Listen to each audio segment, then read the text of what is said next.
Last time we talked about hearing God's voice and how to do that. I had mentioned in that video that this time I would talk about peace as being the fruit of making a good choice. As I was preparing for this video, you wouldn't believe how many books and papers I had in front of me. Here is a common thread that just was running through all of them. When we listen for God's voice and follow His will, we will know peace.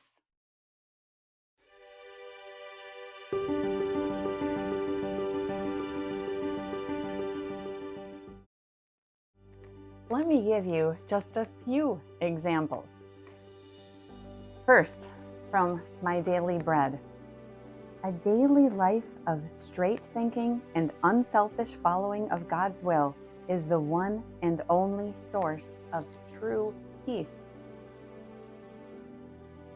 Another, God's will is the only door to true and lasting peace. And another, in seeking your holy will above my own likes and dislikes, I shall find the grace of interior peace. And another, he who seeks God completely finds his perfect peace, his firm and lasting happiness. All right, let's move on to another book, He Leadeth Me, by Father Walter. So I learned by trial and error that if I wanted to preserve my interior peace and joy, I had to have constant recourse to prayer. Another, Story of a Soul, by Saint Therese of Lisieux, who we know followed God's will in everything. She said that when she pronounced her sacred vows, she felt an outpouring of peace that flooded her soul. Now, we'll take a look at the Bible. I have never counted how many times that the Bible has talked about peace, but it's a lot.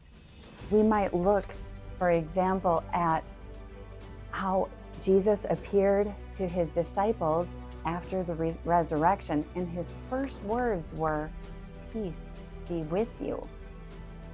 And later, John chapter 14, verse 27, it says, "Peace I leave with you, my peace I give to you."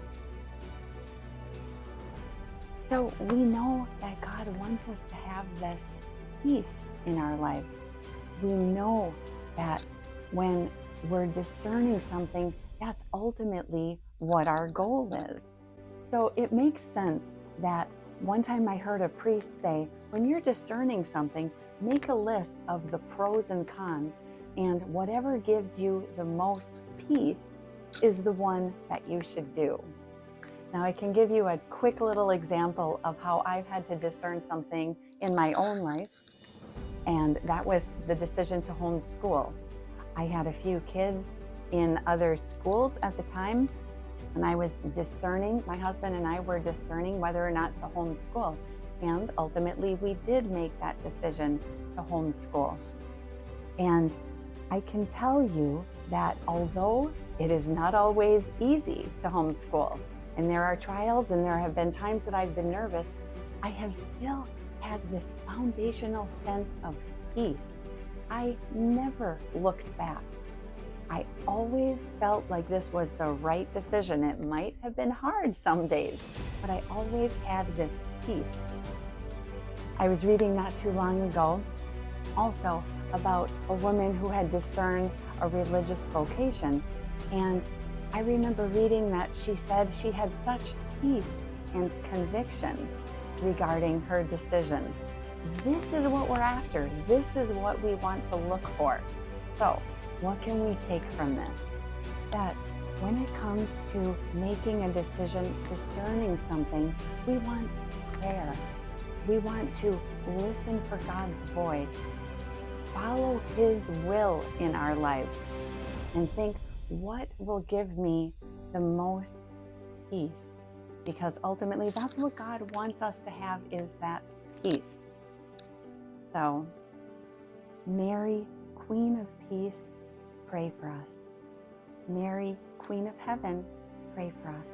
And Saint Elizabeth, pray for us.